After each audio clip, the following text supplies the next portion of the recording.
आप तमामी हाज़रीन नाजरीन व सामीन का खैर मकदम है आपके अपने ही YouTube channel A to Z info पर। दोस्तों आज हम डिस्कस करेंगे सीटेट उर्दू लैंग्वेज, और ये आज जो कह सकते हैं मॉडल पेपर के तौर पे ये आपके 15 क्वेश्चंस होंगे पेडागोजी के। तो ये प्रीवियस ईयर पेपर है, इसे आप मॉडल पेपर कह सकते हैं। इसमें हम 15 इसलिए रखे हैं कि आपके जो 30 नंबर के क्वेश्चंस होते हैं 15 आपके पेडागोजी के होते हैं, प्लस 15 आपके पैसे से आते हैं। तो ये टोटल मिला के आपके 30 क्वेश्चंस बन जाते हैं। तो ये काफ़ी अच्छा सेशन होने वाला है। और इससे पहले हमने 18 पार्ट्स बना चुके हैं सीरियल वाइज, और ये आज का जो हमारा पार्ट है ये 19वां सबक नंबर कह सकते हैं, ये 19वां है। तो चलिए डिस्कस करते हैं। और बिल्कुल आपको पूरा सीटेड अगर उर्दू मटेरियल लेना है तो आप कांटेक्ट कर सकते हैं, उसके बारे में बताया जाएगा, या नंबर आपको दिखा होगा वहाँ से आप कांटेक्ट कर सकते हैं। तो क्वेश्चन स्टार्ट करते हैं, आप लोग आंसर देने की कोशिश जरूर कीजिएगा। पहला क्वेश्चन यहाँ से हम देखते हैं, और पहला क्वेश्चन जो है वो क्वेश्चन नंबर 36, ठीक है। क्योंकि ये ओल्ड पेपर है, यानी कह सकते हैं कि सीटेट का आया हुआ पेपर, ये जो आया हुआ पेपर है वो काफ़ी अहमियत का हामिल होता है। सवाल नंबर पढ़ते हैं 36-100। उस्ताद चौथी जमात के तलबा को किसी मौजू पर आज़ादाना तौर पर लिखने की हौसला अफजाई कर सकता है अगर मौजू मुताल्लिक है। हम यहाँ पे डायरेक्ट आंसर करेंगे और इसी पे डिस्कस करके आगे बढ़ेंगे, क्योंकि आपको ये समझ में आना चाहिए कि जो आंसर है वो क्यों है, ठीक है। तो इसका अगर हम डायरेक्ट आंसर करते हैं कौमी जो यहाँ पे ज़ाती ज़िंदगी है, ठीक है, रियल लाइफ प्रैक्टिस या ज़ाती ज़िंदगी, दैनिक जीवन। तो दैनिक जीवन वर्ड अपने आप में बहुत ही मुस्बत है, ये क्या है, बहुत ही मुस्बत है, बहुत ही पॉजिटिव वर्ड है। तो इस चीज़ को आप ध्यान में रखें, दैनिक जीवन या फिर ज़ाती ज़िंदगी का ऑप्शन रहे तो वो आपका सही होगा, उसके अलावा कोई सा भी ऑप्शन फिट नहीं आएगा। अगले सवाल की तरफ बढ़ेंगे। अगला सवाल है यहाँ पे क्वेश्चन नंबर 137। 137 में कहा जा रहा है ज़बान की गैर रस्मी आमोजिश में कौन शामिल है। रस्मी गैर रस्मी, इसमें हम वीडियो बना चुके हैं, और ये जो हमारा मेंबरशिप वाला चल रहा प्लानिंग, उसमें ये सारी चीज़ें मैं दे दिया हूँ बच्चों को। तो उसमें आप देख लीजिएगा रस्मी किसे कहते हैं, गैर रस्मी किसे कहते हैं, या ऑलरेडी वीडियोस भी इस पर मैं अपलोड कर चुका हूँ, तो उसे भी आप देख के कर सकते हैं। तो ये गैर रस्मी की बात अगर हो रही है तो इसके लिए कोई सिस्टमेटिक चीज़ें का होना ज़रूरी नहीं है, घर का माहौल इसके लिए काफ़ी होता है, ठीक है। तो घर का माहौल यहाँ पे जो ऑप्शन दिया जा रहा है ये सही है, और उसके अलावा कोई ऑप्शन फिट नहीं आएगा। स्कूल के लिए आपको रस्मी चीज़ें होती हैं, ठीक है। और उसके अलावा ज़बानी तजुर्बागाह रस्मी है, ज़बान का तरबती मरकज़, ये सब रस्मी है। रस्मी गैर रस्मी क्या है उसके लिए आप वीडियो देख लें जाकर, डिस्क्रिप्शन बॉक्स में आपको सीटेट दिसंबर 2022 नाम से प्लेलिस्ट है, उसमें जाकर पूरा वीडियो आप देख लीजिए, पूरा कॉन्सेप्ट आपका क्लियर हो जाएगा कि पेडागोजी के क्वेश्चंस कहाँ कहाँ से आते हैं। 15 में से आप 15 बिल्कुल आसानी से उठा सकते हैं, कोई दिक्कत नहीं होगी। अगले सवाल की तरफ बढ़ते हैं। अगला सवाल है क्वेश्चन नंबर 138। 138 में कहा जा रहा है तलबा से पढ़ी हुई कहानी को दोबारा बयान करने के लिए कहने से उस्ताद को क्या जांचने में मदद मिलेगी। ठीक है, पढ़ी हुई कहानी है और उस्ताद कहता है कि उसे दोबारा बयान करने के लिए, तो उस्ताद क्या जांचना चाहता है इस चीज़ से, आपको ये बताना है। ज़हाना, समझ, तलफ़ुज़ या इमला। जाहिर सी बात है अगर ये कहा जाएगा तो बच्चे ने कितना समझा, ठीक है। उद्देश्य क्या होता है, मकसद यही होता है क्लासरूम में कि बच्चों को समझाया जाए, कितना बच्चे ने समझा, इस चीज़ को जाँचा जाता है। तो यहाँ पे जांच का यही मकसद है यहाँ पे। तो आगे चलते हैं अगले सवाल की तरफ। इसका 2 बिल्कुल यहाँ पे सही जवाब हो जाएगा। अगला सवाल है क्वेश्चन नंबर 139। 139 में लिखने में दिक्कत परेशानी को कहते हैं। तो ये डिसलेक्सिया, इस पर भी मैं बिल्कुल इसका थ्योरी और प्रैक्टिस ये दोनों मैं लेकर आऊँगा, और आपको बिल्कुल PDF के साथ इसे दूंगा कि थ्योरी और सबकी डिफिनेशन भी मैं नेक्स्ट वीडियो में कराऊंगा। यानी ये हो सकता है 21 या 22 पार्ट जो बने उसमें मैं इसको कराऊंगा, ठीक है, सबकी डिफिनेशन देके। लेकिन यहाँ पे दिक्कत जो लिखने में आती है उसका ताल्लुक किससे है ये बताना है। तो यहाँ पे अगर देखेंगे तो वो आपका बिल्कुल डिस्ग्राफिया, ठीक है, डिस्ग्राफिया, ग्राफ करना, ग्राफ क्या मतलब पिक्टोग्राफी होता है ना, ग्राफ करना, खींचना, बनाना, तो वो उसी से मुताल्लिक है। लिखने में अगर दिक्कत है तो डिस्ग्राफिया ऑप्शन यहाँ पे 2 बिल्कुल सही हो जाएगा। अगले सवाल की तरफ चलेंगे। अगला सवाल है क्वेश्चन नंबर 140। 140 में कहा जा रहा है पढ़ने का मतलब सिर्फ लिखे हुए मतन की अदायगी नहीं है बल्कि ये भी है। पढ़ने का मतलब क्या होता है, मतन को सिर्फ पढ़ना नहीं है, ये तो फिर उसके लिए आपको हेयरिंग और लिसनिंग समझना पड़ेगा, ठीक है। एक एक्टिव होना, पैसिव होना, वो उस पर भी वीडियो बना हुआ है। तो यहाँ पे हम समझ लेते हैं कि पढ़ने का मतलब सिर्फ मतन की अदायगी नहीं बल्कि ये भी है। तो क्या है, बिल्कुल यहाँ पे अगर देखेंगे मतन के माना समझना, जो आपका वहाँ पे स्क्रिप्ट है, लिपि है, जो लफ्ज़ लिखा हुआ है, जो जुमला है, जो आपका वहाँ पे इक़्तिबास है, पैराग्राफ है, ठीक है, जो चीज़ आपके सामने है उसका मतलब आपको समझ में आना ज़रूरी है। तो ये बिल्कुल आपका यहाँ पे 40 का 2 सही हो जाएगा। अगले सवाल की तरफ बढ़ेंगे। अगला सवाल है 141, क्वेश्चन नंबर 141। इसमें कहा जा रहा है, इस बात की सिफारिश की गई है कि इब्तदाई दर्जात में बच्चों की तालीम मादरी ज़बान में होनी चाहिए। क्यों? बच्चों की जो मादरी ज़बान में तालीम होनी चाहिए इब्तदाई दर्जे में, क्यों होनी चाहिए, इससे क्या फ़ायदा है? तो यहाँ पे अगर देखेंगे फितरी माहौल बेदार करने के लिए, फितरी माहौल जो बच्चों का है वो बेदार करने के लिए इस वजह से मादरी ज़बान में इब्तदाई तालीम होनी चाहिए। तो 41 का बिल्कुल यहाँ पे देखेंगे तो आपका 2 बिल्कुल सही हो जाएगा। अगले सवाल की तरफ चलेंगे। अगला सवाल है क्वेश्चन नंबर 143, दर्ज झेल में से कौन सा बयान दुरुस्त है? यहाँ पे स्टेटमेंट दिया हुआ है, बताना है कौन सा बयान यहाँ पे दुरुस्त है। ऑप्शंस जो दिए हैं उसके हिसाब से अगर हम देखते हैं, यहाँ पे 2 नंबर का ऑप्शन देखेंगे तो आपको बिल्कुल ये पॉजिटिव नजर आएगा। बच्चे तजुर्बात का एक खजाना लेकर स्कूल आते हैं, ये बिल्कुल सही है। बच्चे जो है स्कूल आते हैं, और हमने डिस्कस भी किया है कि बच्चे जब स्कूल आते हैं तो 5000 अल्फाज का ज़ख़ीरा जहन में लेकर आते हैं। तो जिसके पास 5000 अल्फाज का ज़ख़ीरा होगा, इंसाइक्लोपीडिया होगा, शब्द होंगे, वो हम खाली कैसे उसके कह सकते हैं, या खाली स्लेट उसे हम कैसे कह सकते हैं? इस वजह से ये सारा ऑप्शन आपका गलत हो जाएगा। तो बी जो है यानी ऑप्शन 2 जो है यही सही होगा। अगले सवाल की तरफ बढ़ेंगे। अगला सवाल है क्वेश्चन नंबर 142। 142 में कहा जा रहा, पहली जमात की ज़बान की निसाब किताब नज़मों और कहानियों से शुरू होती है और इसके बाद हुर्फ तहजी आता है।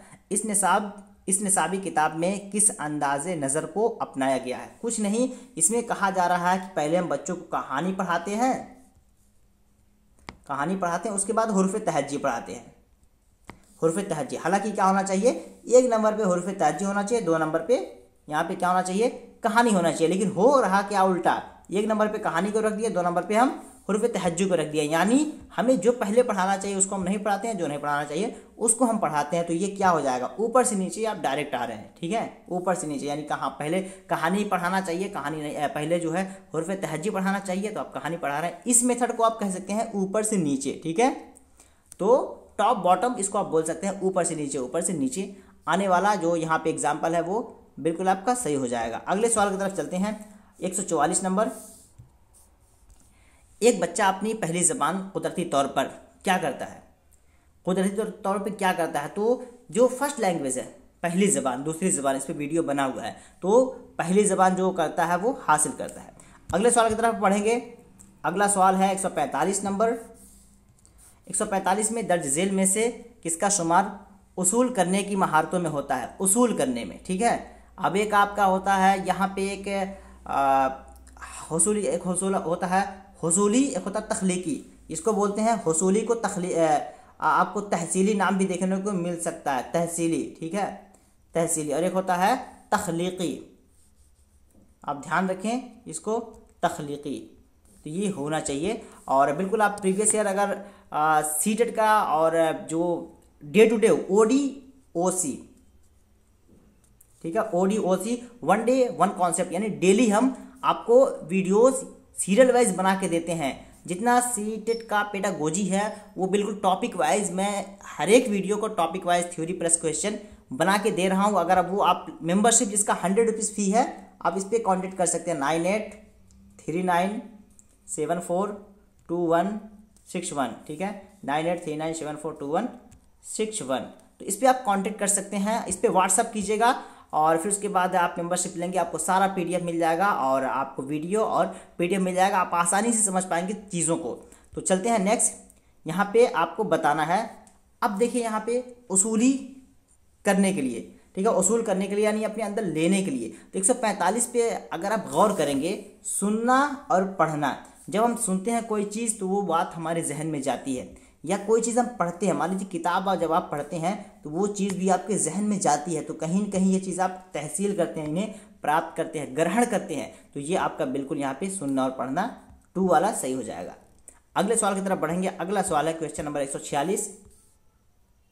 146 में कहा जा रहा है, उस्ताद सिफत की तारीफ तलबा से कम अपनी एक खूबी बयान करने के लिए कहकर करता है। यानी कहता है, आज हम बच्चों को क्या पढ़ाना है, सिफत पढ़ाना है, उसको एडजेक्टिव पढ़ाना है, विशेषण पढ़ाना है, ठीक है, एडजेक्टिव पढ़ाना है। तो कहता है कि बताओ, तुम अपनी एक अच्छाई बताओ, मैं अच्छा लड़का हूँ, वो बुरा लड़का है, तो अच्छा होना बुरा होना ये एक तरह के क्या हो रहा है। पहले बच्चों से टीचर क्या कर लिया, पूछ लिया, एग्जाम्पल ले लिया, उसके बाद फिर रूल बताएगा कि इसी को तो सिफत कहते हैं। तो ये चीज़ यहाँ पे की जा रही है। तो 146 में अगर आप देखेंगे तो ये इस्तिक़राई में होता है। फिर अगर इसको तारीफ समझे मिसाल से कवायद की तरफ, इसको आप नोट कर सकते हैं, मिसाल से कवायद की तरफ, ठीक है, मिसाल से कवायद। तो ये एग्जाम्पल टू रूल चलता है, ये ध्यान रखें आप। अगला चलता है, अब इसी का ये उल्टा हो जाएगा तो ये आपका छट जाएगा सब। तो यहाँ पे ऑप्शन जो आपका ये बिल्कुल सही हो जाएगा। इसमें भी चारों ऑप्शन है, डोंट वरी, ठीक है। तो यहाँ पे नेक्स्ट आते हैं क्वेश्चन नंबर 147। कौन सी ज़बान उस्ताद की मदद से रस्मी माहौल में सीखी जाती है। बहुत क्वेश्चन यहाँ से बनते हैं, रस्मी गैर रस्मी, स्कूल में कौन सी ज़बान सीखी जाती है।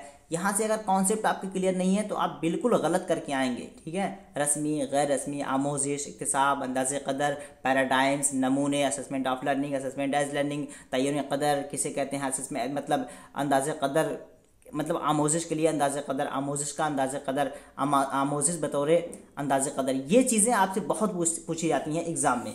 तो इन सारे पे वीडियो बना हुआ, आप प्लेलिस्ट पे जाकर इनको देख लें, सीरियल वाइज 18-20 पार्ट्स हैं, वो सारे आपके क्लियर हो जाएंगे।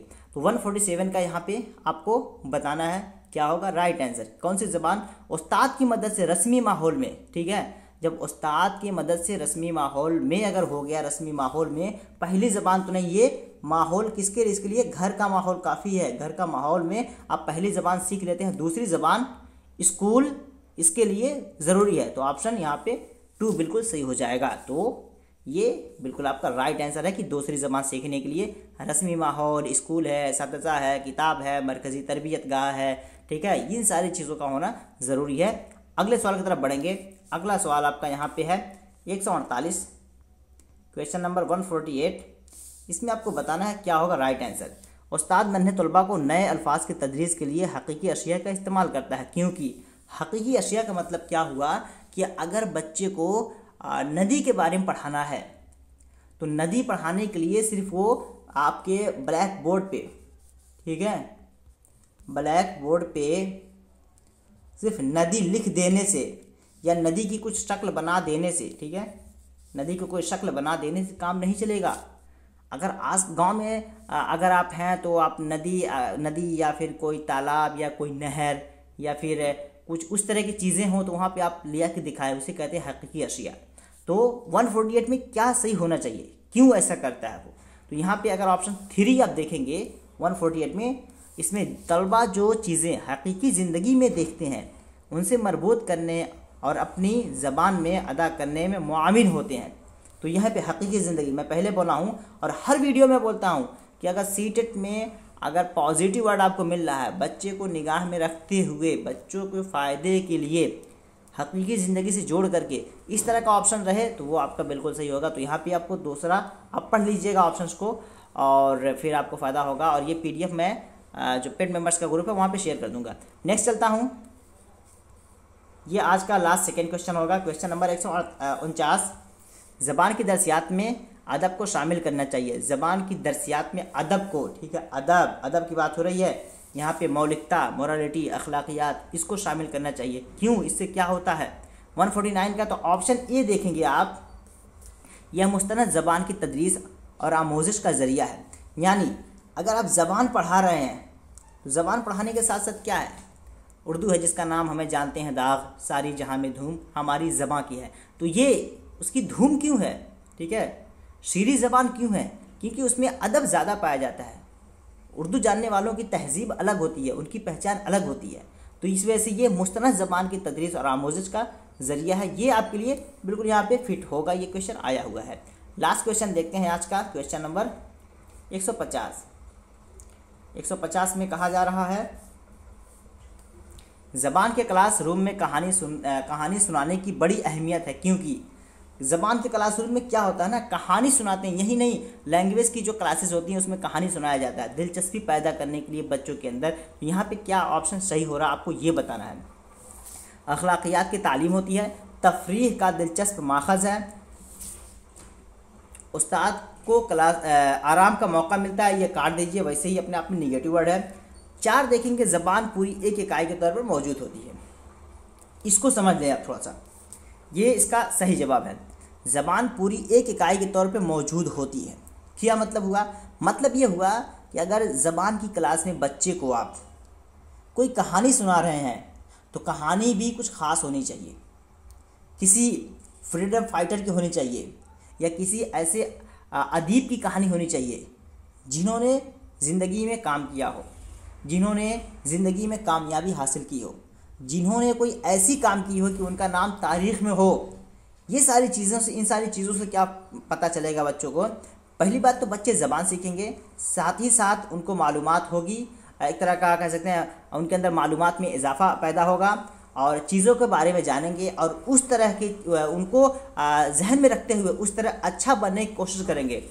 मसलन ले लेते हैं, मौलाना अबुल कलाम आज़ाद के बारे में पढ़ाइए, गांधी जी के बारे में पढ़ाइए, मुंशी प्रेमचंद के बारे में पढ़ाइए और फिर डॉक्टर APJ अब्दुल कलाम के बारे में पढ़ाइए या फिर इस तरह और जो फ्रीडम फाइटर्स हैं उनके बारे में पढ़ाइए। बहुत सारे उदमा हैं, बहुत सारे जिहाद में लोगों ने कोशिश की तो उनके बारे में पढ़ाइए, बहुत सारे उर्दू किताबें लिखी गई उनके बारे में पढ़ाएं।